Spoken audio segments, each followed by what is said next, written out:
Assalamualaikum warahmatullahi wabarakatuh. Alhamdulillah rabbil alamin. Wassalatu wassalamu ala Rasulillah Sayyidina Muhammadin wa ala alihi wa ashabihi wa man walah. Rabbi shrah li sadri wa yassir li amri wahlul 'uqdatam min lisani yafqahu qawli. Allahumma salli ala Sayyidina Muhammad. Allahumma salli ala Sayyidina Muhammad. Allahumma salli ala Sayyidina Muhammad. InsyaAllah kita akan teruskan lagi kuliah duha kita pada pagi ini. Kita mulakan membaca buku Panduan Bersuci dan Bersolat bagi Pesakit, muka surat 47.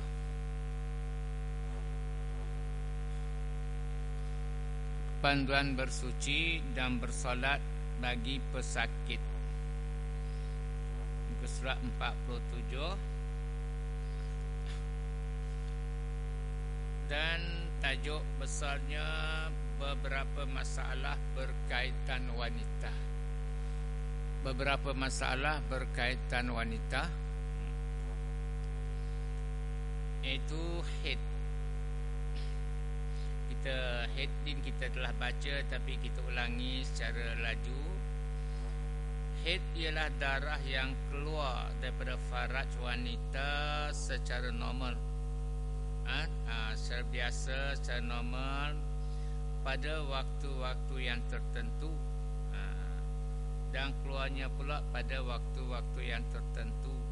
Bukanlah tak tentu, harus dak. Pada waktu-waktu tertentu, bukan kerana melahirkan, tidak. Bukan kerana melahirkan. Tempoh minimum haid ialah 1 hari. Masa yang paling singkat bagi haid ialah 1 hari. Yang paling sikit masanya ialah 1 hari 1 malam. 1 hari 1 malam. Jadi kalaulah tak sampai 1 hari, maka dia dikatakan bukan darah haid lah. Dikatakan bukan darah haid. Bila bukan darah haid, maka wajiblah ke atasnya sembahyang. Bila bukan darah haid, maka wajiblah ke atasnya sembahyang. Sebab tempoh minimum, tempoh yang paling pendek pada singkat masa untuk haid ialah 1 hari 1 malam. Jadi sekiranya tak sampai 1 hari 1 malam, maka dia bukan haid. Dan bila bukan haid, maka wajiblah sembahyang. Itu yang nak ambilnya, hukumnya wajiblah sembahyang. Manakala tempoh maksimumnya, setempoh yang panjang masa haid ialah 15 hari. 15 hari. Jadi masanya antara 1 hari hingga 15 hari. Apabila lebih daripada 15 hari darah itu masih keluar, maka darah yang selepas daripada 15 hari itu bukanlah darah haid dah. Bukan lagi darah haid.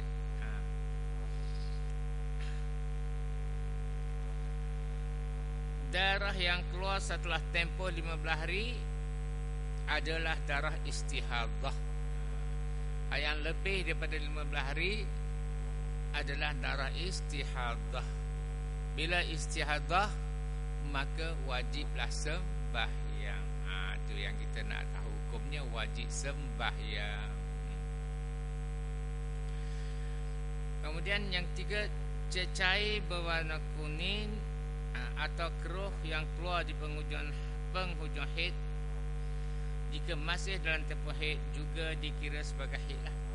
Kalau masih dalam tempoh sebelum 15 hari, hari yang ke-13 ke 14 ke, ada yang ke-15 masih ada keluar cecairnya, tetapi bukan darah lagi, cecair yang berwarna kuning. atau berwarna keruh, yang keluar di penghujung masa haid. Tetapi jika masih dalam tempoh haid, artinya masih dalam lingkungan sebelum 15 hari, umpamanya hari ke-13, 14 ke hari 15, dia dikira sebagai, masih juga dikira sebagai haid. Bila dikira sebagai haid, maka tidak wajib sembahyang lah. Tidak wajib sembahyang. Dan dikatakan kalau nak dikirakan bersihnya daripada haid ini, kita masukkan kapas ke dalam farad kita. Bila dikeluarkan, kapas tidak berwarna apa-apa, kekal dengan putih. Itu baru kata bersih itu daripada haid.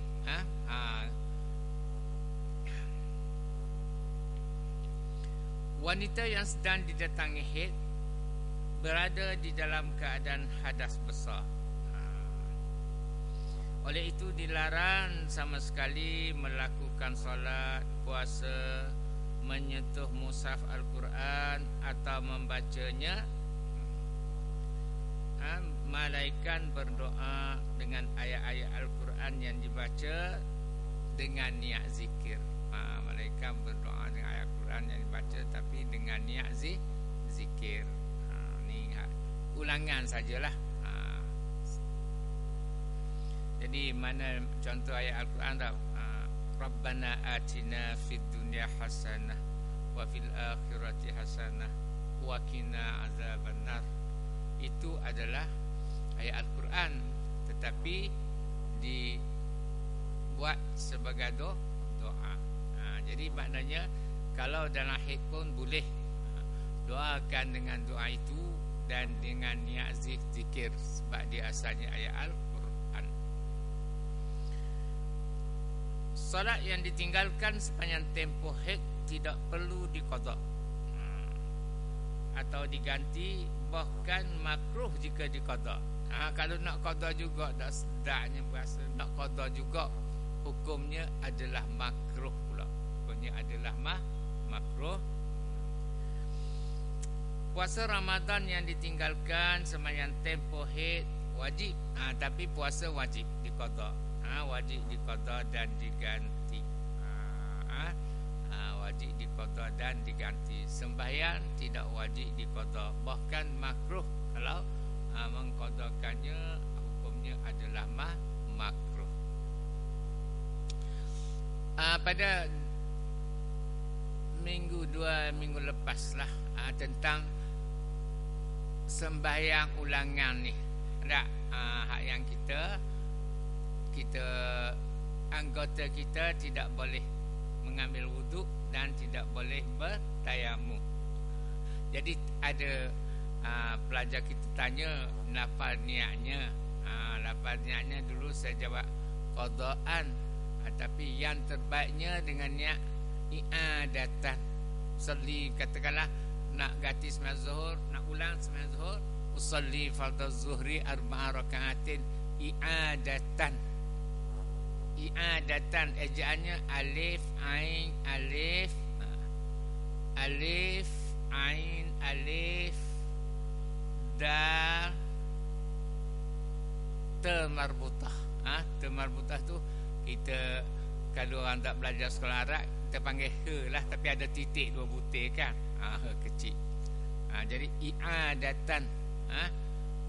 Barisnya alif bawah i, ain alif data'a, dal atas da, ta marbutah tu baca ta dua di atas tan. Jadi i'adatan. I'adatan maknanya mengulang. Maknanya mengulang, ulang. Aku semayang pada zuhur 4 rakaat, ulang. Tak. 4 rakaat mengulang kerana Allah Ta'ala. Sebab kita semayang dah. Cuma kita semayang dengan tidak ada wuduk dan ataupun tidak bertayamum, kita solat dengan kerana menghormati waktu. Kalau qada lebih sesuai untuk sembahyang yang belum ditunaikan. Qadaan, tapi kita dah tunaikan solat itu secara menghormati waktu, tetapi dengan tidak berwuduk dan tidak bertayamum dengan sebab-sebab yang tidak boleh berwuduk dan tayamum, maka lebih sesuai dengan solat kita hendaklah diulangi.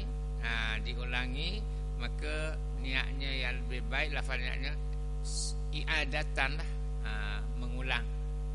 Sali fardhu zuhri arba'a raka'atin i'adatan lillahi ta'ala, karena mengulang. Okey.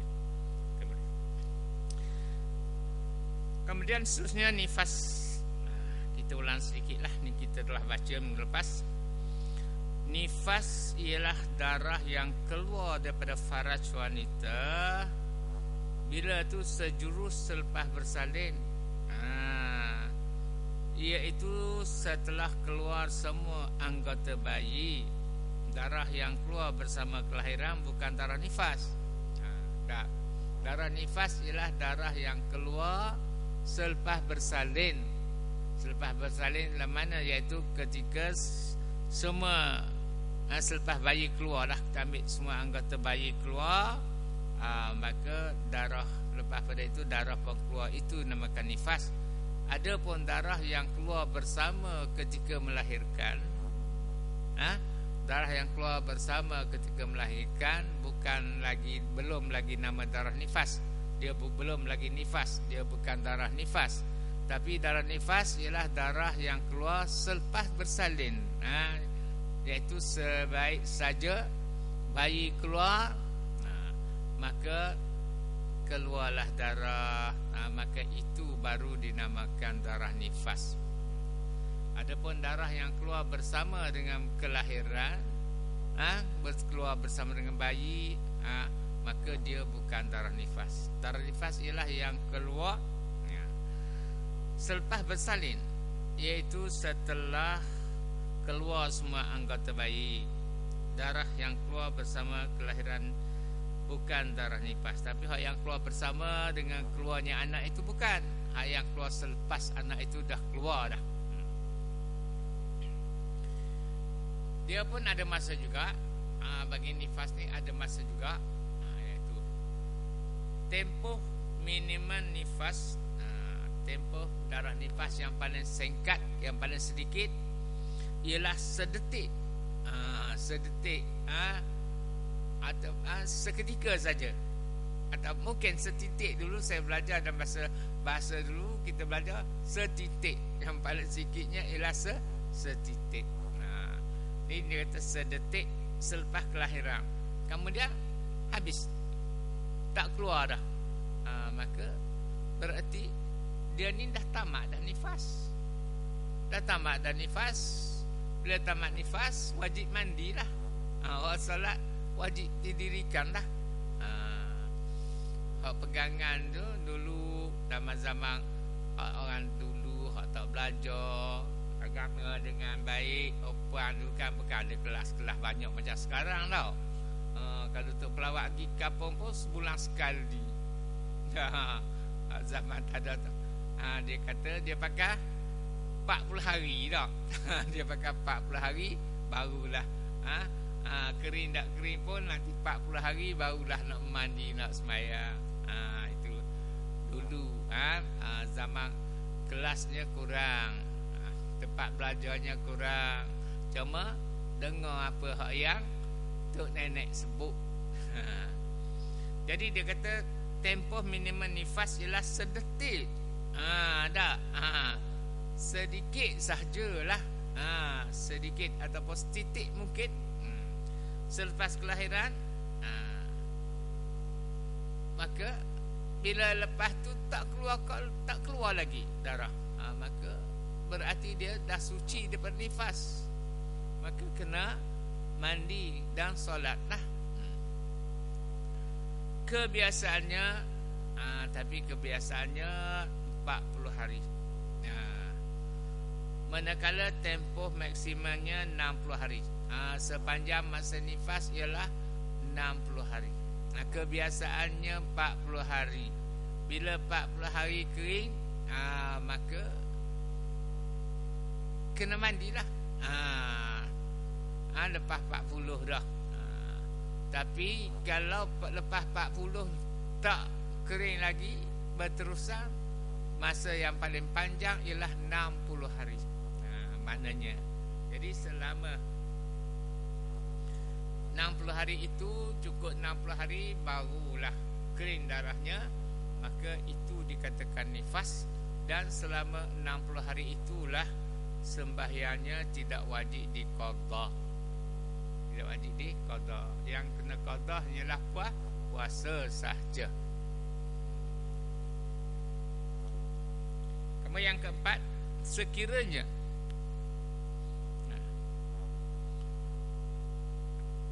tidak keluar darah sejurus selepas bersalin dan keluar darah dalam tempoh 15 hari setelah bersalin.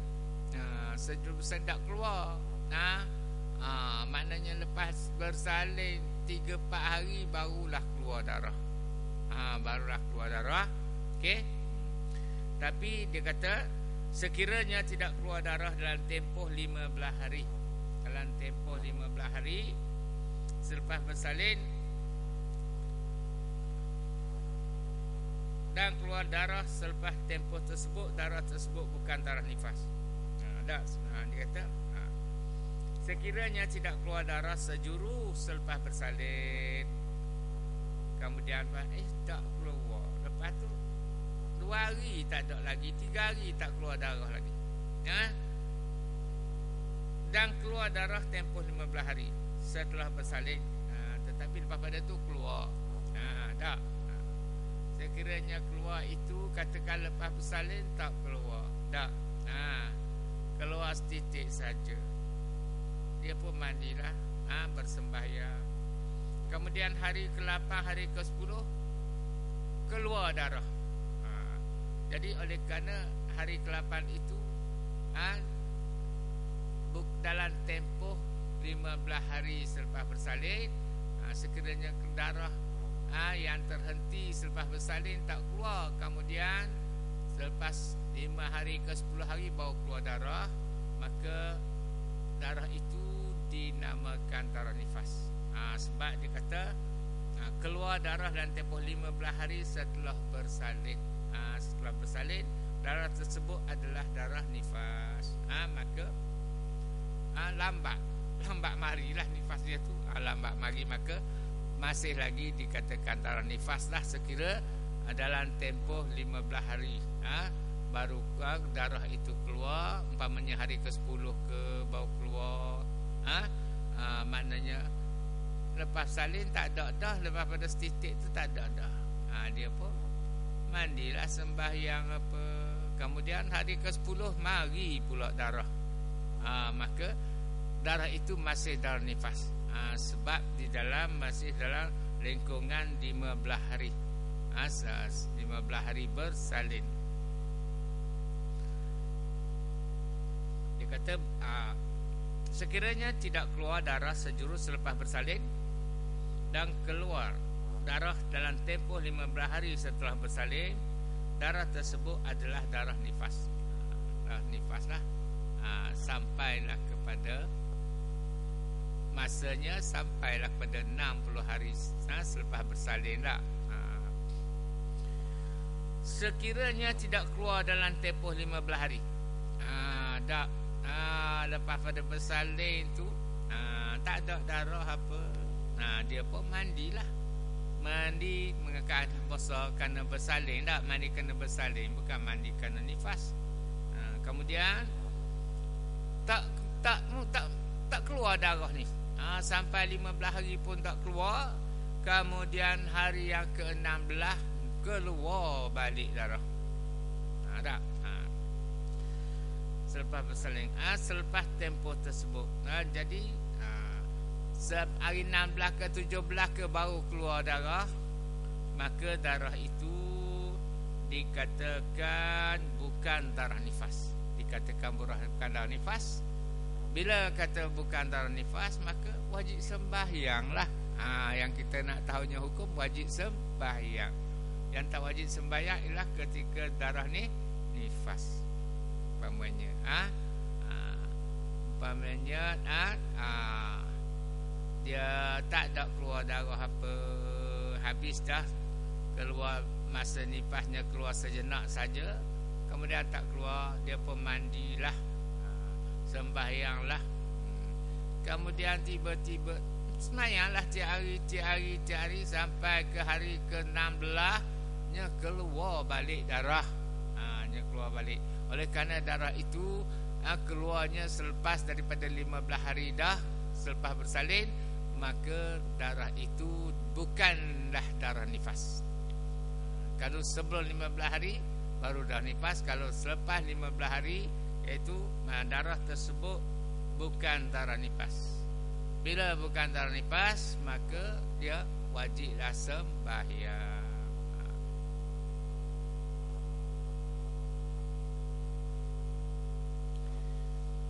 Wanita yang sedang didatangi nifas adalah berhadas besar.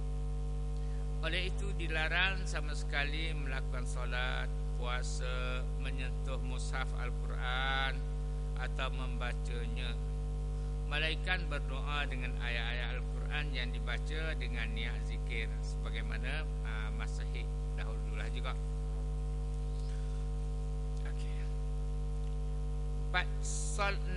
Solat yang ditinggalkan sepanjang tempoh nifas tidak perlu diqada, diganti, bahkan makruh jika diqada. Sama jugalah hamba haid pun tak perlu qada. Bahkan kalau qada, hukumnya adalah makruh. Puasa Ramadan yang ditinggalkan sepanjang tempoh nifas wajib diqada, diganti.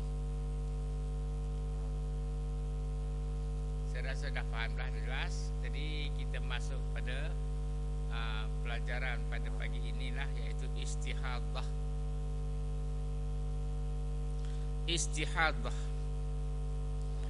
Istihadah ialah darah yang keluar daripada kemaluan wanita selain darah haid dan nifas. Darah yang keluar daripada kemaluan wanita yang bukan darah haid dan bukan darah nifas. Maka bila bukan haid dan bukan nifas darah itu, maka dinamakan istihadah. Sebahagian ulama membezakan di antara darah istihadah dan darah fasad, darah penyakit. Sebab ia hanyalah perbezaan istilah, namun hukumnya tetap samalah. Walaupun begitu, ada sebahagian ulama memberi istilah darah istihadah lain, darah penyakit lain, tetapi pada perbezaan istilah saja, namun hukumnya tetap samalah.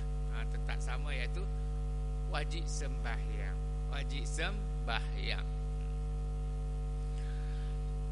Wanita yang keluar darah istihadah, dia tidaklah berhadas besar. Wanita yang keluar darah istihadah, dia bukanlah berhadas besar. Bukan berhadas besar.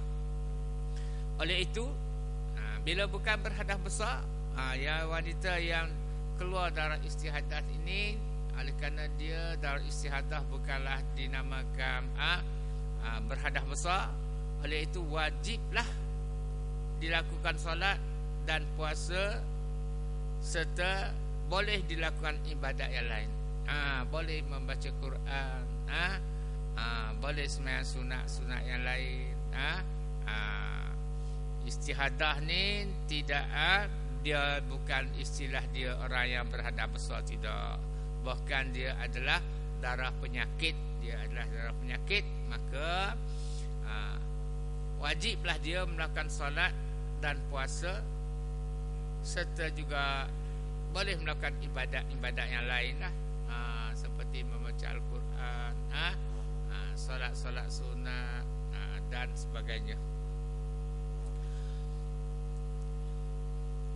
Keluar istihadah, keluar darah istihadah hanya menyebabkan hadas kecil, menyebabkan hadas kecil. Sebagaimana kita orang yang sihat lah, tak. Bila nak berwuduk mesti mengangkat hadas kecil dulu. Bila nak bersolat berapa pun mesti mengangkat hadas kecil. Mengangkat hadas kecil itu dengan melakukan wuduk, dengan mengambil wuduk.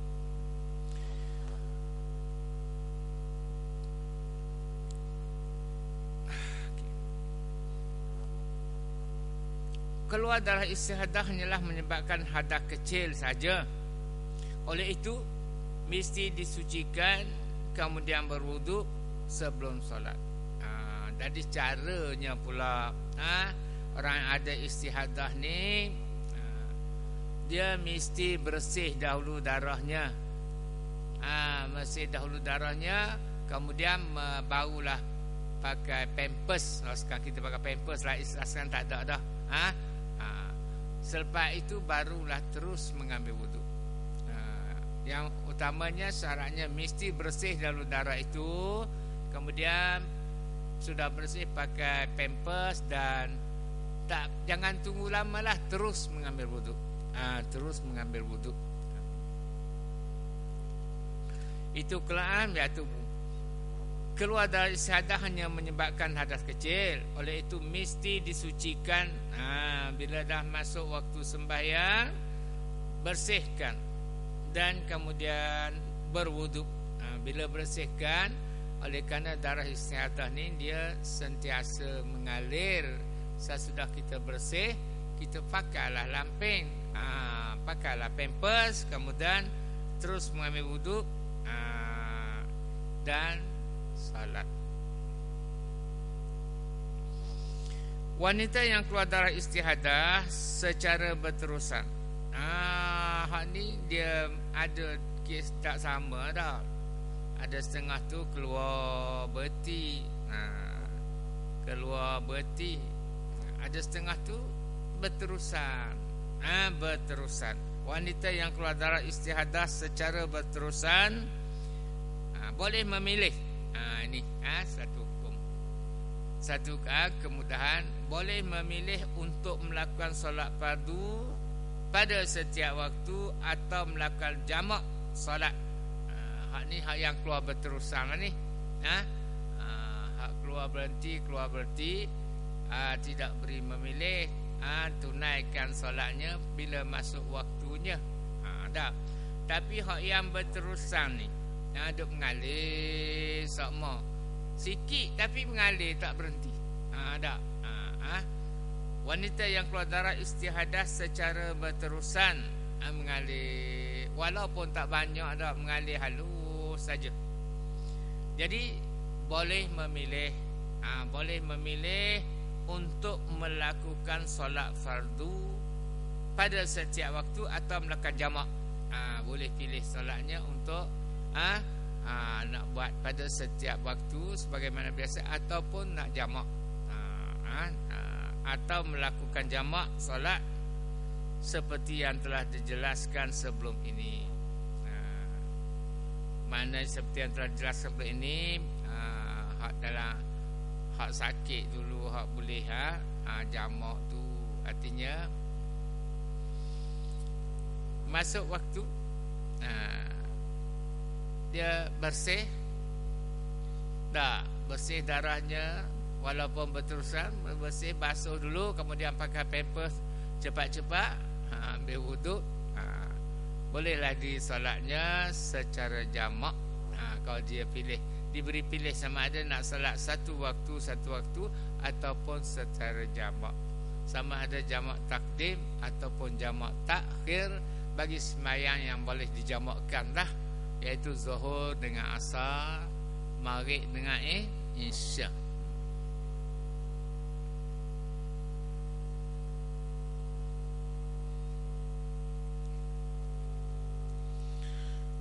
Kemudian kita teruskan pada darah yang keluar daripada faraj wanita hamil. Ada juga seandainya berlakulah. Jadi fiqh buat ni perkara yang berlaku ataupun mungkin berlaku, iaitu darah yang keluar daripada faraj wanita hamil ketika hampir bersalin. Ketika hampir bersalin, umpamanya kan orang mengandung tak mari dah darah kan, tak ada hek apa dah bukan. Kalau ada darah pula selepas bersalin tu darah nifas.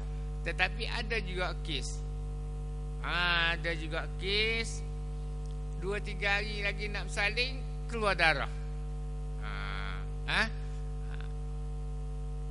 Darah yang keluar daripada faraj wanita hamil ketika hampir bersalin. Jadi darah ini juga adalah darah istihadah. Sebab nak kata hek memang tak ada ketika bersalin, ketika mengandung.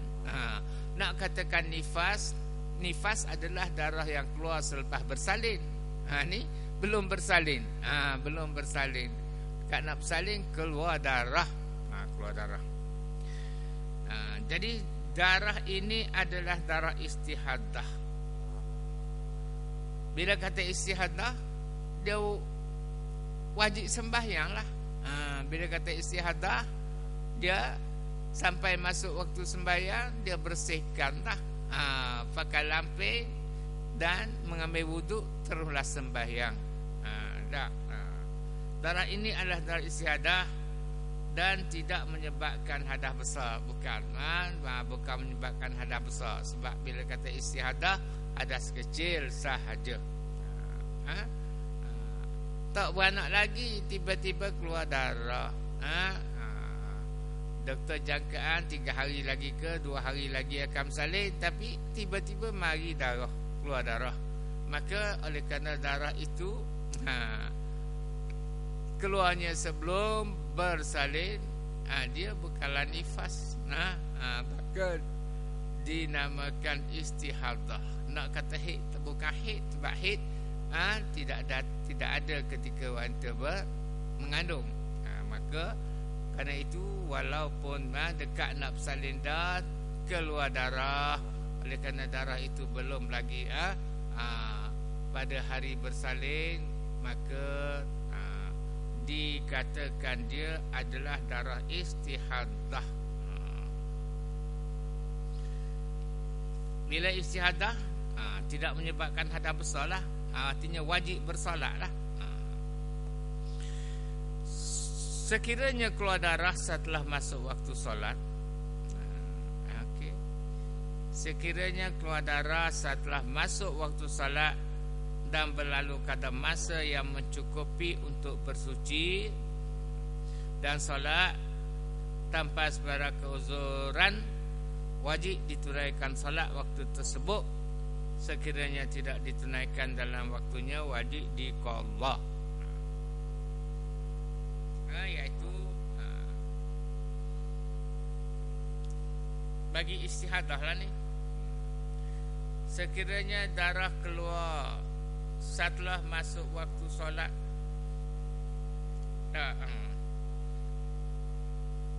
masuk zuhur, keluar darah, ataupun saat ni lah, maknanya hak kata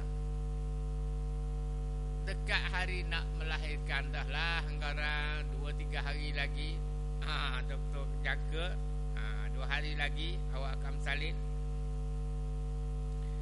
tiba-tiba keluar darah. Tiba-tiba keluar darah.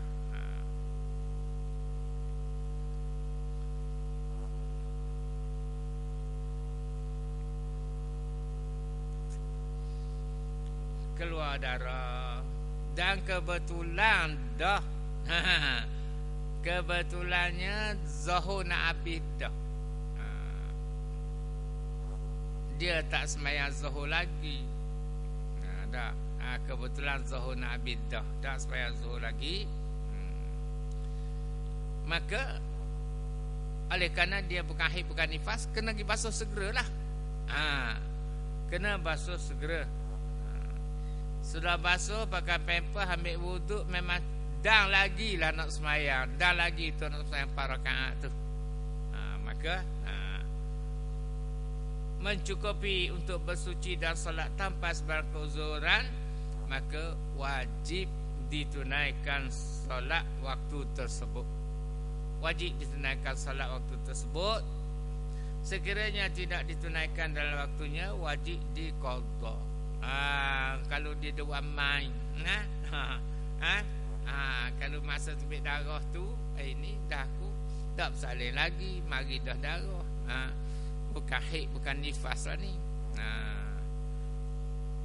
Basuh segera. Masuk waktu Ihsan ni tak semayang lagi, asar aku ni, asar tak semayang lagi. Jadi kalau semayang tak ni, maknanya kalau aku pergi bersih sekejap je, bukan kena mandi-mandi. Tak, sebab dia dari istihadah, bersih, pakai pampers, sembahyang.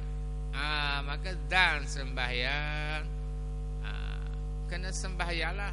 Tapi kalau duk main, dekat nak garik lela dah, darah keluar dari tadi dah, duk main, barulah dah matahari nampak nak merah dah, baru nak pergi basuh, nak bersih.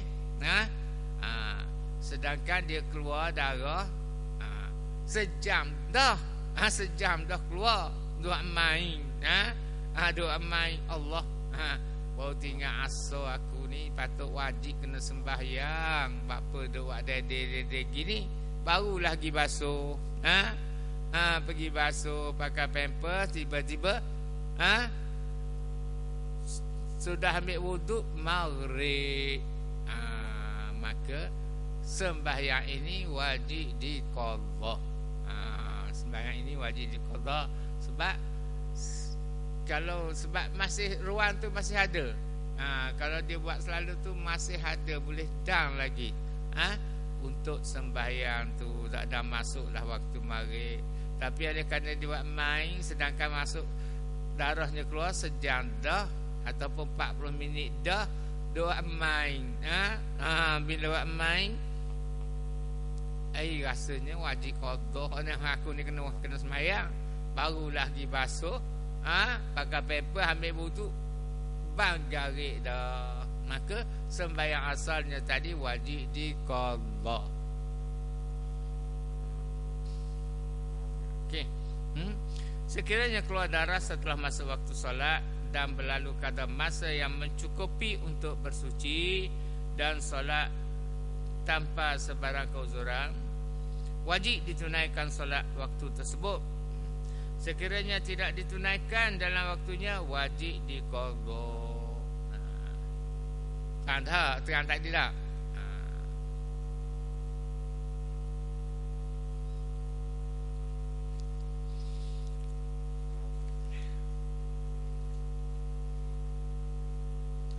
Kemudian selain daripada darah-darah tadi, darah haid, darah nifas, darah istihadah, ada juga yang keluar daripada para wanita, air. Ada juga yang keluarnya ialah air. Air yang keluar daripada faraj wanita hamil. Wanita hamil dah.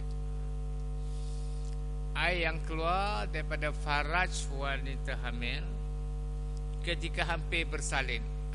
Keluar dekat nak bersalin juga. Hampir, artinya bukan nak beranak leda, maknanya 2 hari lagi ke 3 hari, 1 hari ke lagi doktor anggaran, keluar air. Air yang keluar ini hukumnya adalah najis. Okey. Hukumnya adalah najis. Jika terkena pakaian, tidak sah digunakan untuk solat. Keluarnya tidak menyebabkan hadas besar. Dia bukannya menyebabkan hadas besar, haid dan nifas saja, bukan istihadah, tidak. Ni pula air saja. Air yang keluar ini najis hukumnya. Hukum hukumnya najis jika terkena pakaian tidak sah digunakan untuk solat. Dan keluarnya itu tidak menyebabkan hadas besar. Sebab dia air. Hadas besar ni darah bukan. Okey. Keluar tidak menyebabkan hadas besar. Jadi oleh kerana dia air bukan darah, tidaklah menyebabkan hadas besar, maka solat masih wajib ditunaikan setelah masuk waktu. Maka solat masih wajib ditunaikan. Keluar air, tiba-tiba sakit perut. Sakit perut tak beranak selalu. Berasa sakit perut tak beranak. Air waktu ada lagi ni, maka walaupun sakit nak beranak, tapi air tadi bukanlah dikatakan haid ataupun nifas, maka dia dikatakan bukan berhadas besar lah. Kena basuh bersih. Kemudian kalau rasa nak pamper lah. Takut sebab air itu najis kan, keluar kan, kena pampers. Sembahyang jugalah, wajib sembahyang. Ya. Itulah.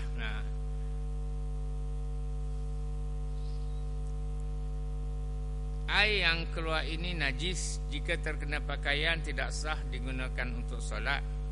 Dua, keluarnya tidak menyebabkan hadas besar. Bukan kata air itu jadi hadas besar tak. Tak. Hadas besarnya haid dan nifas saja.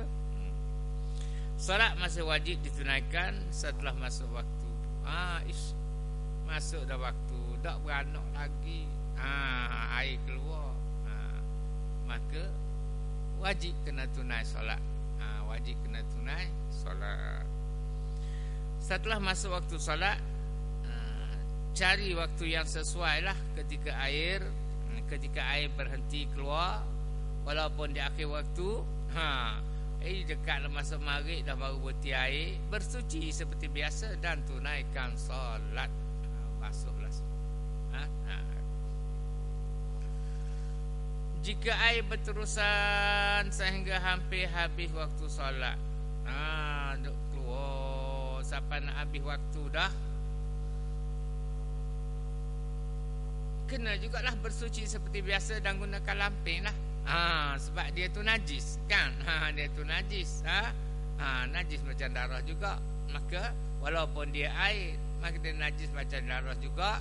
Dah waktu nak habis dah ni, kena pakai lapin lah. Kena pakai lapin.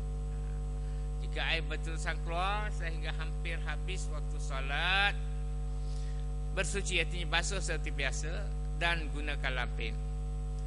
Setelah itu solat, kemudian solatlah.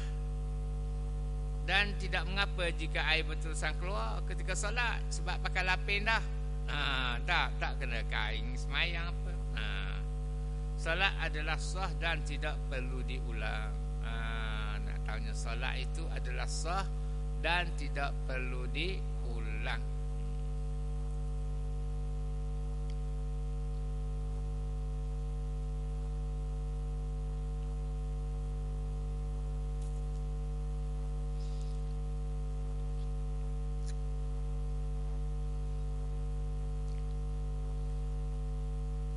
Lagi satu lagi, keputihan. Penyakit wanita belaka lah ni.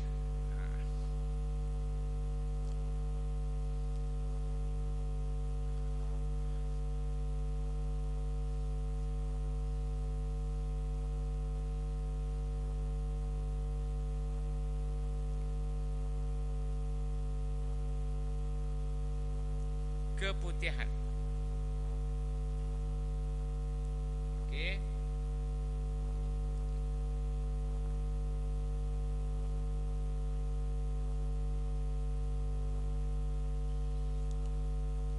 Keputihan ialah cecair pekat. Tadi air. Air cair. Cecair pekat berwarna putih atau kekuningan. Kekuningan macam nanah ada. cecair pekat. Keputihan ialah penyakit wanita jugalah, iaitu keputihan berwarna putih atau kekuningan yang keluar daripada faraj wanita. Biasanya keluar ketika hampir didatangi haid. Keputihan ni dia ada kaitan dengan haid pula. Air tadi ketika nak bersalin dah dekat dengan masa bersalin. Tapi kalau keputihan ni dia maknanya macam bermasa jugalah. Dekat nak mari haid dia pun mari. Biasanya lah. Jadi dia kata iaitu keputihan ialah cecair pekat berwarna putih atau kekuningan yang keluar daripada faraj wanita juga. Biasanya keputihan ni biasanya keluar ketika hampir didatangi haid. Dekat nak mari haid biasanya dia keluar. Keputihan ni biasanya keluar ketika dekat nak mari haid. Cecair ini najis, dan dia adalah najis. Dan keluarnya hanya menyebabkan hadas kecil. Walaupun begitu, dia bukanlah menyebabkan hadas besar dah. Hadas kecil sahaja. Hadas kecil sahaja. Samalah seperti air tadi, samalah seperti darah istihadah, air yang keluar kemudian keputihan.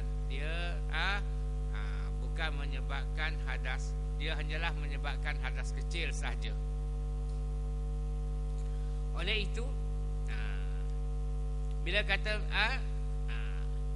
menyebabkan hadas kecil, dia wajib sembahyanglah. Oleh itu mesti disucikan dan kemudian berwuduk sebelum solat. Mesti disucikan. Mesti kena bersih dulu. Seandainya dia bila basuh, dia berhentilah. Kemudian ambil wuduk dan solat. Tetapi bagaimana jika sekiranya dia sentiasa keluar, tak berhenti? Jika seorang wanita sentiasa keluar keputihan, dia tak berhenti. Jika seorang wanita sentiasa keluar keputihan dan menyulitkan bersuci untuk solat,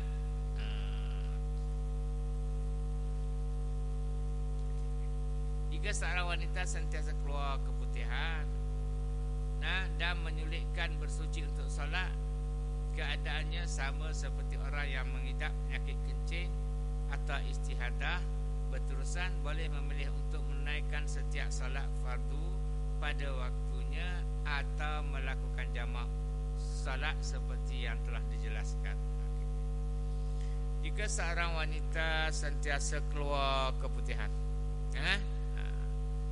basuh pun keluar, basuh keluar,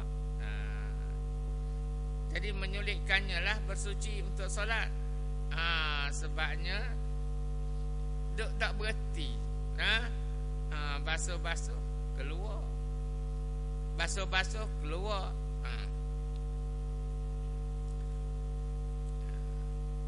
Jadi kita menyulitkanlah bersuci untuk solat. Bukan payah lagi basuh, tak cakap lagi basuh. Tak cakap lagi basuh. Keadaannya sama seperti orang yang mengidap penyakit kecil atau istiadah. Kecil duduk neleh semua kan. Penyakit kecil, kalau lelaki bersih dahulu, kemudian pakailah beg kencing lah. Kalau istiadah berterusan, begitulah juga, basuh-basuh pakai pampers lah. Basuh-basuh pakai pampers. Dia pun begitu juga lah. Kalau dah berterusan sedangkan dia najis, dia menyebabkan hadas kecil saja, maka tak cakap nak basuh, dah nak semayang, mari, maka hendaklah buat seperti orang yang kecil berterusan dan juga orang yang istihadah, bersih dan pakai pampers. Bersih dan pakai pampers. Kemudian oleh kerana dia berterusan, diberi kelonggaran juga, boleh memilih untuk menunaikan setiap solat fardu pada waktunya atau melakukan jamak. Boleh memilih untuk nak buat solat fardu seperti biasa ataupun jamak. Jamak impun solat seperti yang telah dijelaskan lah. Biarlah nak jamak lah, sama ada jamak takhir ataupun jamak taktib. Ya.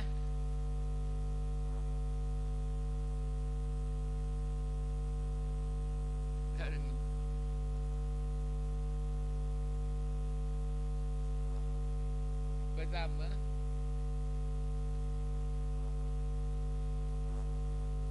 tadi nombor 1, iaitu cecair pekat.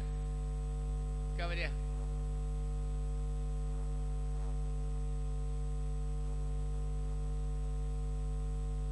Berwarna putih atau kuningan yang keluar daripada faraj wanita.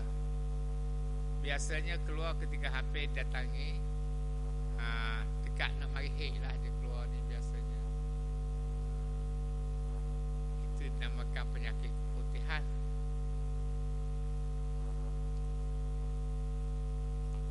Nak jamak, jamak sajalah, jangan qasar. Yang qasar jamak, jamak saja. Tak boleh qasar lah kan. Jamak saja. Kena 4 4 lah.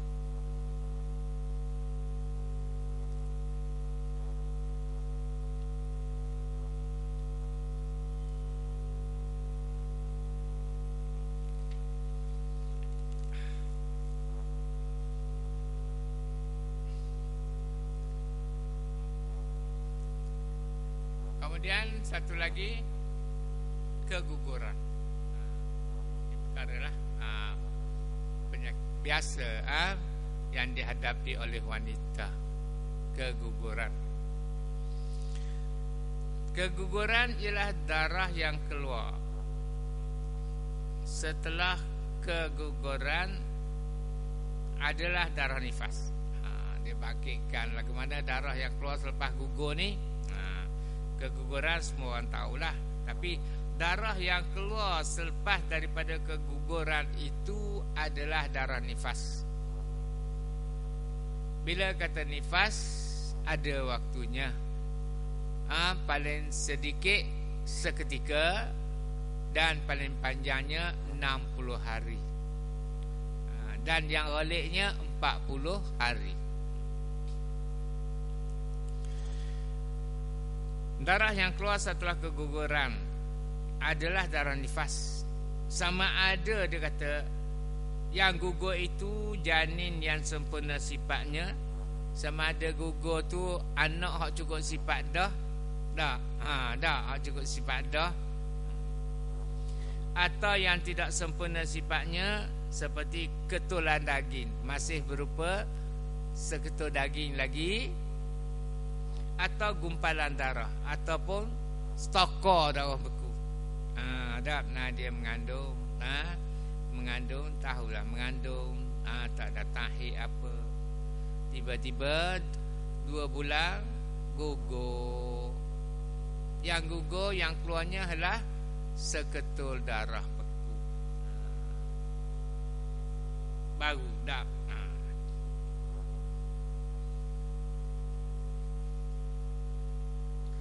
Jadi bila berlaku keguguran menyebabkan seorang wanita berhadas besar, samalah seperti melahirkan anak.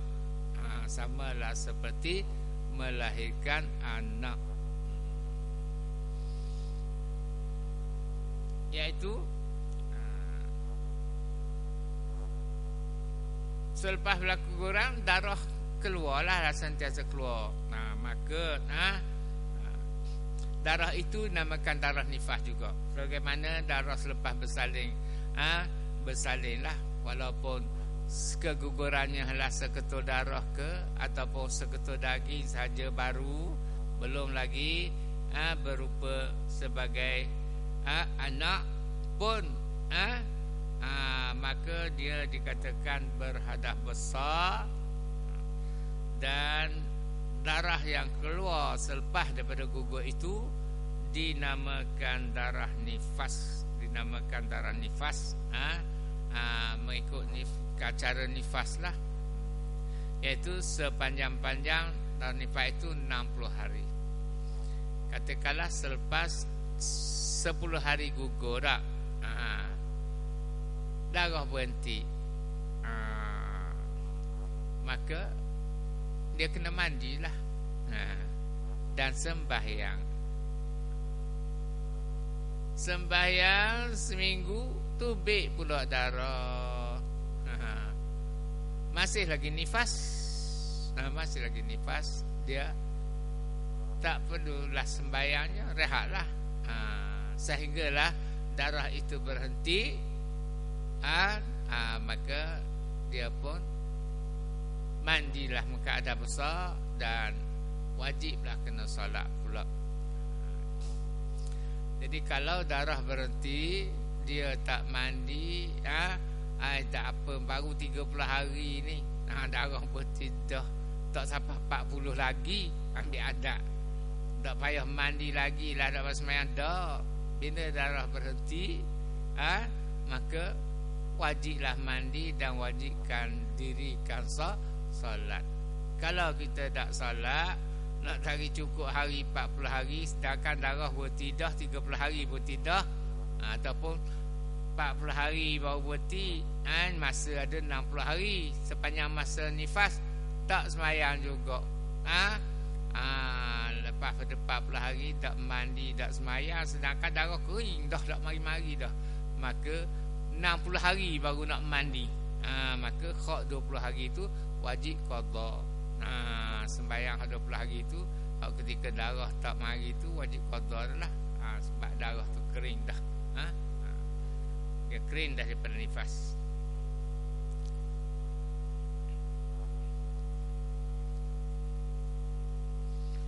Kemudian yang akan keluar angin daripada kemaluan, kita lihat di sini, kitab ini, keluar angin daripada kemaluan. Walaupun sikit lagi, tapi saya nak baca kitab, nak baca berkenaan dengan sujud sahwi. Sujud sahwi, banyak juga di antara kita ni terlupa, tak boleh ingat dah. Tuan-tuan tak ada kitab, saya baca dan dengar saya terang sajalah.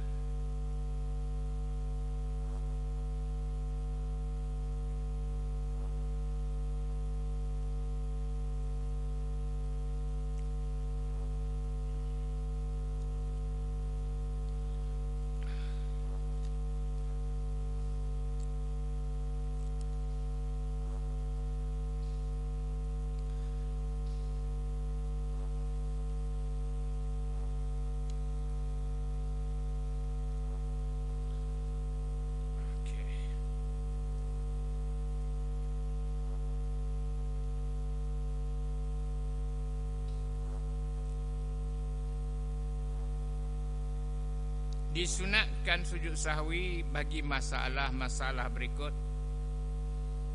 Jadi pada pagi ini saya ambil yang agak sukar sikit lah, sebagai tambahan.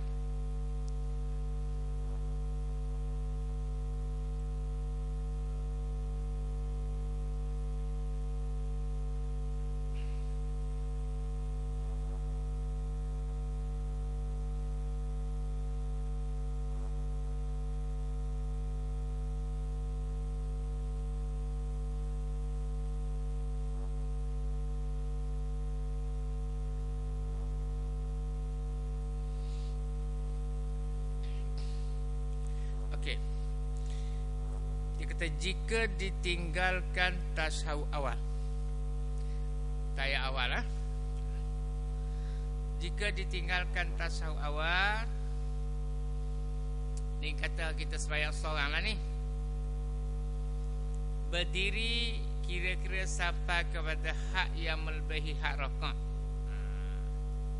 Tetapi belum lagi berdiri yang madai hak qiyam.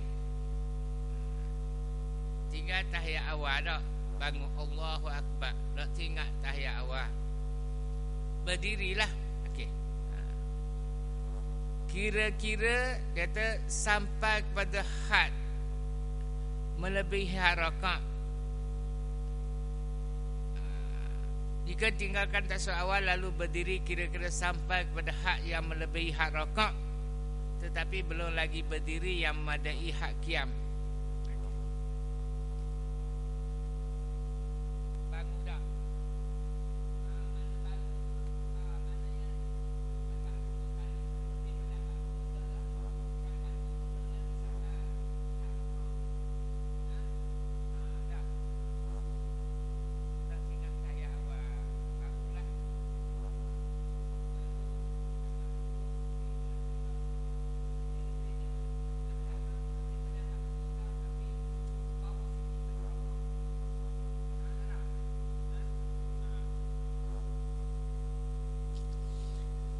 Jika ditinggalkan tasyahud awal lalu berdiri kira-kira sampai kepada had yang melebihi hak rakaat, tetapi belum lagi berdiri yang madai hak qiyam,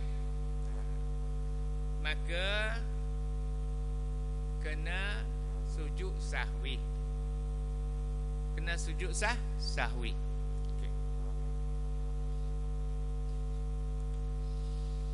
Atau kita dua dah dalam dua hal lah. Kena sujud sahwi ni tinggal tahiyat awal dan tinggal kunut, atau ditinggalkan kunut, tertinggal kunut, tak ingat tetapi kembali semula sebelum sempurna sujudnya. Tinggal kunut, kita turun selagi tak letak muka, tak sempurna anggota sujud, selagi boleh bangun buat kunut semula. Turun tak?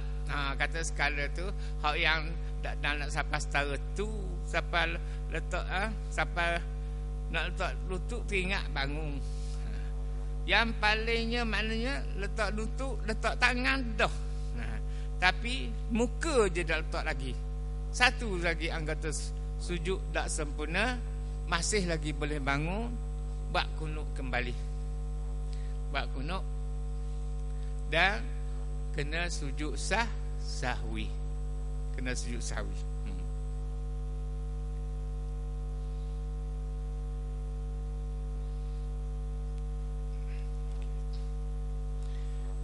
Okey.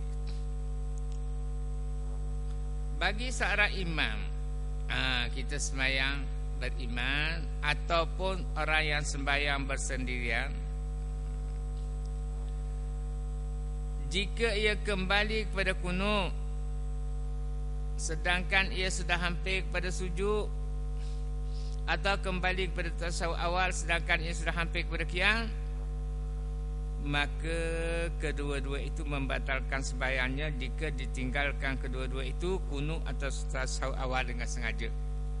Dia ada beza. Okey.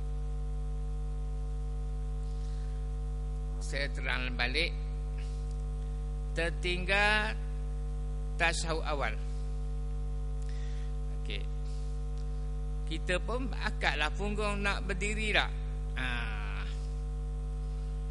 Kira-kira sampai kepada hak melebihi hak rakaat lah, lebih pada hak rakaat. Tetapi belum lagi berdiri kepada siapa dipanggil qiyam, hak qiyam. Tak. Maka kalau tertinggal tahiyat awal, kita pun berdiri. Dan kita berdiri belum lagi sampai hak rakaat, maknanya akad punggung baru, akad punggung lebih sikit, tetapi tak sampai lagi sekadar rakaat. Kita turun buat tahiyat awal. Okey. Okey.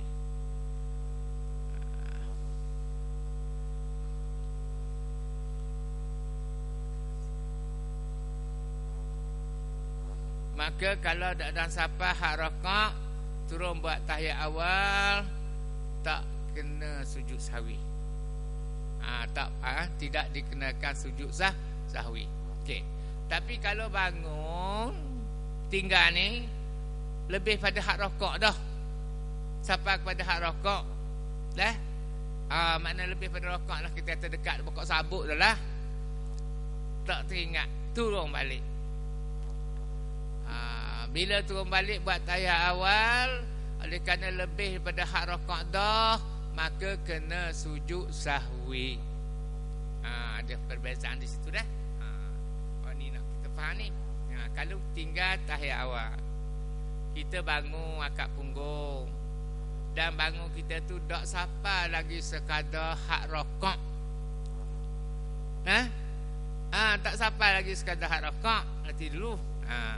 Kemudian ingat kita boleh turun buat tahiyat awal. Oleh kerana kita bangun tadi tak sampai lagi sekadar hak rokok, maka tak payah sujud sahwi. Sekiranya bangun lebih pada hak rokok dah, lebih tinggi pada rokok dah, turun buat sujud, buat tahiyat awal, hak ni kena sujud sahwi. Boleh beza dua tu?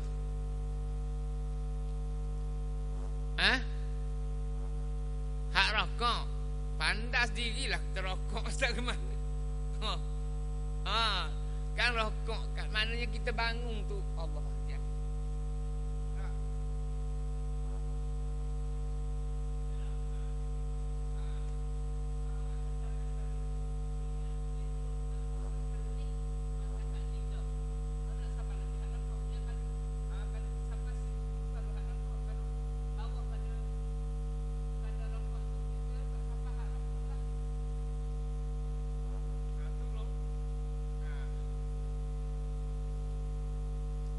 Boleh turun buat tahiyat awal dan tak payah sujud sahwi. Tapi kalau bangun sampai kadar rokok dah ataupun lebih daripada rokok dah, tak beri betul lagi, bakok sabuk lah kita kata tak, maka turun lagi, boleh turun buat tahiyat awal, tetapi kena sujud sahwi. Boleh faham tu? Ke tak jelas? Okey. Kemudian dia kata pula bak kunut pula. Kunut pula.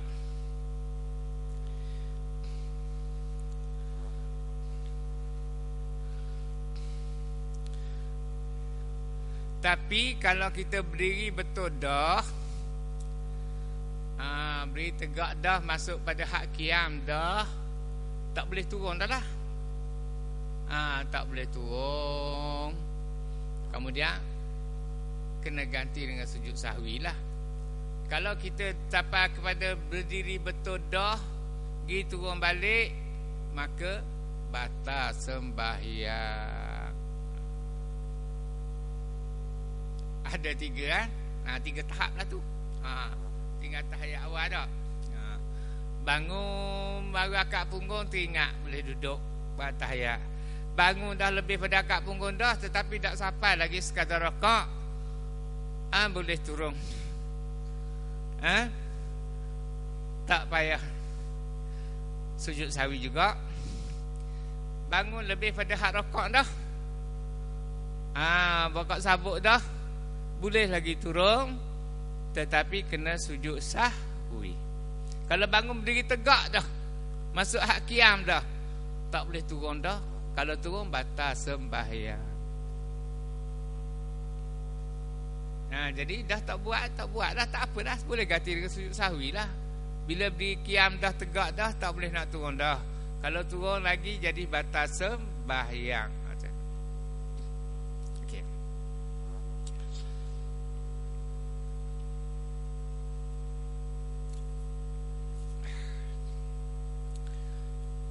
Itu kita sembahyang seorang lah.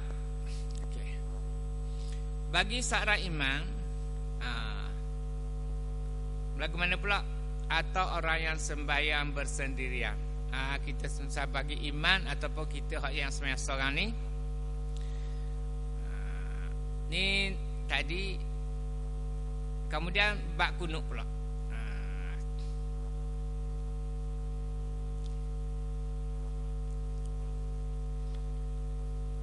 Atau ditinggalkan kunut. Kunut atau ditinggalkan kunut tetapi kembali semula sebelum sempurna sujudnya. Tak tinggal kunut turun. Letak belaka dah lutut, tangan, dahi je dah ubuh lagi. Seperti dahinya belum lagi sampai ke tempat sujud. Maka boleh lagi bangun buat kunut. Semua bentuk tapi kena sujud sahwi.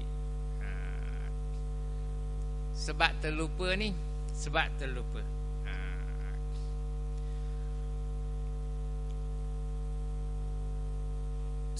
Tapi sekiranya ada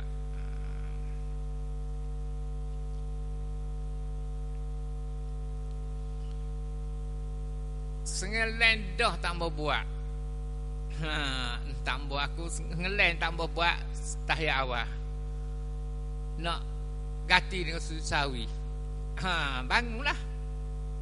Okey.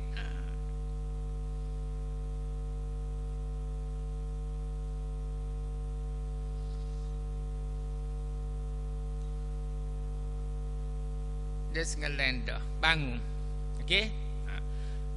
Bagi seorang iman atau orang yang sembahyang bersendirian, jika ia kembali kepada kunut sedangkan sudah hampir kepada sujud, atau dalam bahagian tahiyat awal pula kembali tasyahud awal sedangkan ia sudah hampir kepada qiyam, maka kedua-dua itu membatalkan sembahyangnya jika ditinggalkan kedua-dua itu, kunut dan tasyahud awal itu dengan sengaja.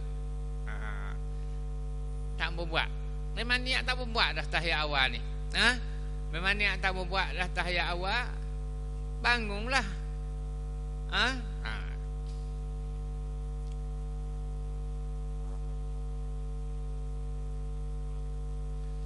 Bangun lepas pada hak rokok juga. Nak buat semula nak buat semula. Okey. Sedangkan dia bangun lebih pada hak rokok dah memang sengaja dah tak mau buat.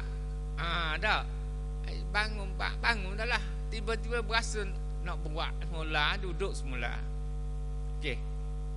Jadi kalau hak sengaja dah tak mau buat, bangun lebih pada hak qiyam dah bahagian tahiyat awal, gi buat semula, batal sembahyangnya. Begitulah juga dengan kunut. Kunut memang tak mau buat kunut dah. Aku nak biar nak sujud sahwi. Turun dah lah. Turun sampai kepada letak tangan dah, tiba-tiba nak kunut semula, bangun. Oleh kerana tadi sengaja dah tambah dibuat balik, maka batallah sembahyang.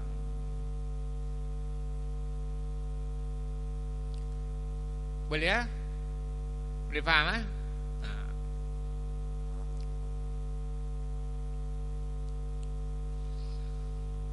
Dan tidak disunatkan sujud sahwi bagi yang meninggalkan tasyahud awal jika ia bangun berdiri tapi belum lagi sampai kepada hak rokok.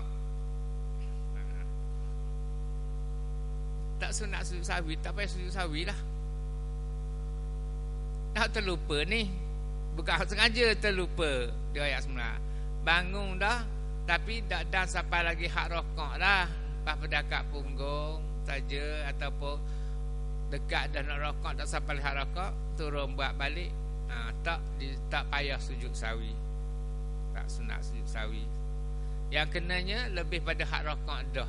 Hak tinggal terlupa lebih pada hak rokok, boleh turun lagi dan sunat sujud sahwi. Demikian juga disunatkan sujud sahwi bagi yang meninggalkan kunut jika ia turun sebelum sampai kepada had rakaat. Kita dah turun dah, maknanya baru bokok dah. Kunut dah. Dah turun sampai situ. Dah sampai had rakaat lagi. Bahagian kunut. Kalau dah tinggal. Demikian juga tidak disunatkan sujud sahwi bagi yang meninggalkan kunut jika ia turun sebelum sampai kepada had rakaat. Kerana perbuatan yang demikian itu dianggap sedikit jugalah. Jadi bagi yang rakaat terlupa turun, dah sampai had rakaat teringat bangun baca kunut, tak perlu sujud sahwi, tak kena sujud sah, tak disunatkan sujud sahwi. Kalau turun dah lebih pada had rakaat dah, bawah dah, teringat bangun, kena sujud sahwi.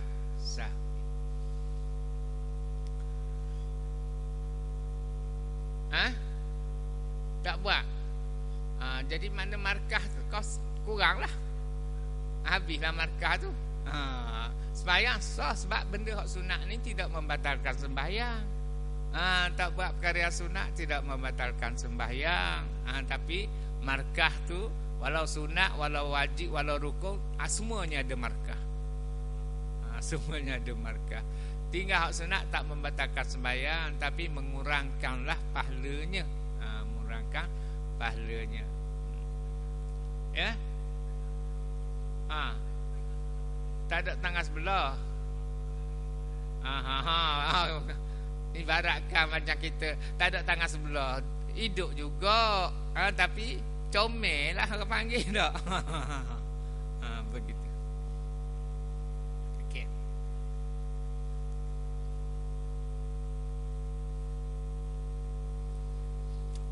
Ni pandai dah. Yang nak pegang kalau hak sengaja dah tak mau buat, pergi buat balik. Jadi batal. Hak sengaja dah tak mau buat, kita buat balik jadi batal.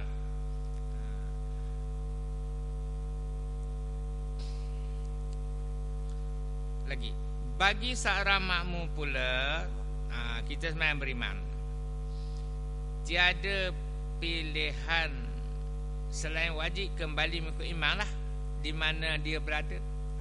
Tapi kita ni bagi makmum ni tidak ada pilihan. Imam tak buat tahiyat awal, kita pun tak boleh, kita kena tak buat juga, kena ikut imam. Kalau dia tak buat kunut, kita pun tak boleh nak buat kunut. Kalau kita nak buat tahiyat awal bersendirian, kunut bersendirian, kena niat mufarakah dengan imam lah. Lepas pada tu tak boleh ikut dia lah. Bagi seorang makmum pula tiada pilihan selain wajib kembali mengikut imam di mana dia berada.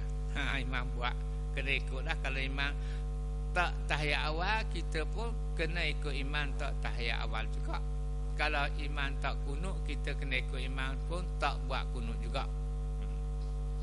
Malaikan, dia lagi, jika iman itu melakukan sesuatu yang membatalkan sembahyang.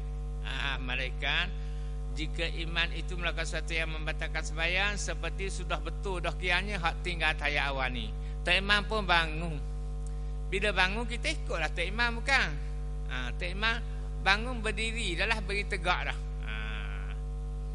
Tiba-tiba dia turun balik pergi buat tahiyat awal. Okey. Tetapi ia kembali duduk membaca tahiyat awal, maka bila berdiri tegak dah, diturun balik, dikatakan telah melakukan perkara yang membatalkan sembahyang. Tengok ayat dia. Kemudian seperti sudah betul kianya, tetapi ia kembali duduk tasyahud awal ataupun sujud dengan sempurna. Hak tinggal, bagi hak tinggal kunut pula sujud sempurna lah, letak dahi dah. semua 7 anggota ni berada tepatnya, tiba-tiba ia kembali kepada kunut. Tiba-tiba Tok Imam bangun buat kunut balik. Maka kita makmum ni tiada harus makmum mengikut kembali bersama dengan imannya. Sebaliknya hendaklah menanti iman itu. Tinggal tahiyat awal tadi Tok Imam kiam, kita pun kiam lah. Tak, tiba-tiba dia turun, diri betul dah dia turun. Kita makmum jangan ikut, kita hendaklah tunggu dalam keadaan kiam. Sebab iman telah melakukan perkara yang membatalkan sembahyang. Boleh? Boleh faham dah ni? Kalau dia Tok Imam tinggal tahiyat awal, diri kiam dah, betul dah kiam, tiba-tiba turun, makmum tak boleh turun ikut dia. Walaupun dia kata asal hukum asalnya makmum mesti ikut imam di mana imam berada, tapi oleh kerana imam telah melakukan perkara yang membatalkan sembahyang, seperti telah berdiri betul dah sebab tertinggal tahiyat awal, pergi turun balik, makmum tidak perlu ikut imam, bahkan adalah tunggu imam. Yang itulah kita. Tiba-tiba sudah betul kiamnya, tapi ia kembali kepada duduk membaca tashahud atau sujud dengan sempurnanya bagi kunut. Semua 7 anggota itu sudah berada tepatnya, tiba-tiba ia kembali kunut, maka tiada harus makmum mengikut kembali bersama dengan imannya. Sebaliknya hendaklah menanti iman itu berdiri. Kalau bagian tinggal tahiyat awal, kita diri dah sama dia, dia turun balik, kita tak harus ikut dia. Kita tunggulah dia dalam keadaan qiyam, tunggu dia bangun mula rakaat yang ketiga. Jika makmum sudah berdiri bersama imannya,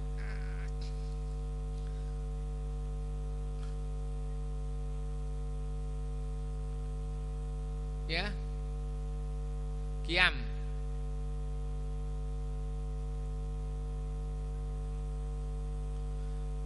beginilah dia katakan maknanya, dari segi makna itu betul lah. Itu maknanya kita tak boleh, sebab dia telah melakukan perkara yang membatalkan sembahyang. Dari sembahyang dia masih boleh diteruskan, lepas tu kita ikut baliklah dia. Cuma kita tak boleh nak turun duduk tahiyat awal bersama dengan dia. Maknanya kalau kita ikut, batal lah sembahyang kita, sebab dah berdiri tegak dah. Tengok saya baca dulu habis. Maka tidak harus berikut kembali bersama dengan imannya. Sebaliknya lah menanti iman itu berdiri. Kita tunggu dia naik semula lah. Ikut rakaat yang ketiga. Jika makmum sudah berdiri bersama imannya, pada masalah meninggalkan tashahud awal, kita berdiri dah. Maknanya berdiri tegak dah, maknanya tak boleh nak turun dah. Walaupun Tok Imam turun buat tahiyat awal, kita tak boleh turun, kita hendaklah tunggu iman dalam keadaan berdiri. Atau belum lagi berdiri, tiba-tiba iman kembali duduk tashahud sedangkan ia sudah berdiri betul. Kita tiba-tiba, kita lambat sikit berdiri, Tok Imam tegak dah, kita dah dan tegak lagi, dia turun. Walaupun kita dah dan tegak lagi pun, kita tak boleh nak ikut dia. Dia sudah beri betul, wajiblah makmum berdiri, jangan turun duduk bersama imam.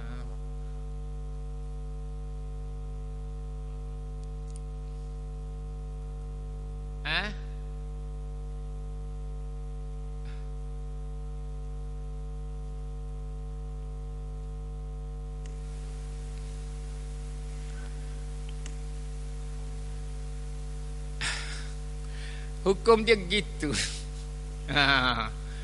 Kita nak ikut lagi dia kan. Nak ikut lagi. Kalau Kalau tak mau ikut, niat mufarakah selalu dah, tapi nak ambil lagi mengikut imam sebanyak 4 rakaat. Jadi kita tunggulah di dalam qiyam tu dia naik tu, ikut baliklah dia.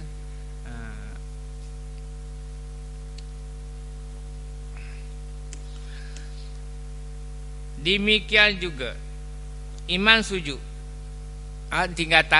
imam tinggal kunut pula. Sedangkan makmum belum tunduk untuk sujud, tiba-tiba imam kembali kepada kunut pula. Sujud orang dah balik semula. Kita ni makmum dak lagi, baru bokok macam rakaat dulu. Maka tidak harus makmum turut kunut bersamanya. Maka tidak harus makmum turut kunut bersamanya. Sebaliknya wajib turun sujud. Imam sujud dah, betul dah sujud. Kita tak sampai lagi ni, kita baru bokok baru nak turun sujud attack. Tak, biasa gitulah kan. Kita ikut imam ni, tak serta-merta tiba-tiba dia bangun. Walaupun kita tak turun sujud lagi, maka kita tak boleh bangun juga. Tak boleh bangun semula ikut imam buat kunut juga. Kita kena turun sujud. Jadi dia kata demikian juga imam sujud, sedangkan makmum belum tunduk untuk sujud, tiba-tiba imam kembali pada kunut, maka tidak harus makmum turut kunut bersamanya. Sebaliknya wajib turun sujud. Kedua masalah ini tidak harus bagi makmum mengikutnya, sama ada tinggal tahiyat ataupun tinggal kunut. Kerana jika imam itu kembali kerana terlupa, tidak batal sembahyangnya. Memang kalau dia balik tu kerana terlupa dah, dia tak lupa, dalam hati dia kita tahu, tidak batal sembahyangnya. Sedangkan orang yang lupa tidak harus kita turutinya. Elak je walaupun sembahyangnya tidak batal. Tetapi kalau sengaja maka batallah sembahyangnya dan tidak harus kita mengikutinya juga. Tu hak dalam hati dia, dia lah. Tapi nak jelas lagi, minggu depan kita ulang sekali lagi. Kita ulang sekali lagi biar jelas. Sekali dengar ni memang itu dah, tapi lupa lagi. Sikit ni bahagian sikit ni. Jadi itu saja, alhamdulillah. Masa pun dah cukup dah. Kita semua pun ada hal masing-masing. Jadi insya-Allah kita ada kelas sekali lagi lah. Bulan puasa ni minggu depan sekali lagi kelas terakhir. Kemudian kita rehat selama sebulan, baru mula pula. Amin ya rabbal alamin. Bismillahirrahmanirrahim. Alhamdulillahirabbil alamin. Hamdan yuwafi ni'amah wa yukafi'u mazidah. Ya Rabbana lakal hamdu kama yanbaghi li jalal wajhika wa azim sultanik. Allahumma inna nas'aluka ridhaka wal jannah wa na'udzubika min sakhatika wan nar. Allahumma innaka afuwwun karimun tuhibbul afwa fa'fu anna wa an walidina masyayikhina wa jami'al muslimina wal muslimat wal mu'minina wal mu'minat al ahya'i minhum wal amwat bi rahmatika ya arhamar rahimin walhamdulillahi rabbil alamin.